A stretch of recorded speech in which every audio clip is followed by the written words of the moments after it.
স্বামী মারা গেছেন, এই অবস্থায় স্ত্রীর বিয়ে হওয়া দরকার, কিন্তু ছেলে মেয়ে বড় হয়ে গেছে, এখানে সন্তানদের দায়িত্ব কি? আমাদের সমাজে অত্যন্ত জঘন্য বড় অনাচারগুলোর মধ্যে থেকে একটা হলো, কোনো মহিলার স্বামী মারা গেলে ওই মহিলা বিয়ে করলে সমাজের মানুষ সেটাকে খারাপ চোখে দেখে। আর কোনো বুড়ো বৃদ্ধ মানুষ যদি, বয়স্ক মানুষ যদি মারা যায়, তার স্ত্রী যদি থাকে, অথবা কোনো মহিলা মারা যান তার স্বামী থাকে, ওই ভদ্রলোকের ছেলেরাই তার বিয়ে চায় না। ঠিক না ঠিক? বেশিরভাগ ছেলে মেয়েরা চায় 60 বছর 65 বছর বয়স হয়েছে বাপের, এখন আমার মা মারা গেছে, এই টাইমে বাপকে আর বিয়ে করতে দেওয়া যাবে না, কারণ বাপ বিয়ে করলে ভাগিদারের সংখ্যা বাড়বে।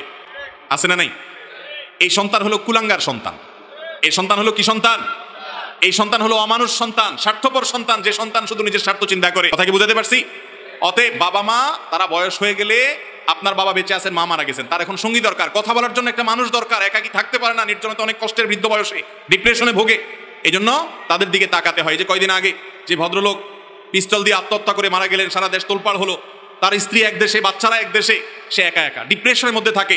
অতএব বাবা মায়ের সুখের দিকে তাকানো হলো সন্তানের দায়িত্ব, কিন্তু সন্তান মনে করে ইজ্জত যাবে বাপে বয়সে বিয়ে করলে। এটা হলো আমাদের সমাজের অনাচার।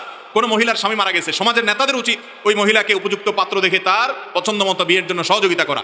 তাকে বিয়ে করতে যদি নিরুৎসাহিত করেন, তাহলে সমাজের মানুষ গুনাহগার হবেন, পাপিষ্ট হবেন। খুব অন্যায় কাজ এটা।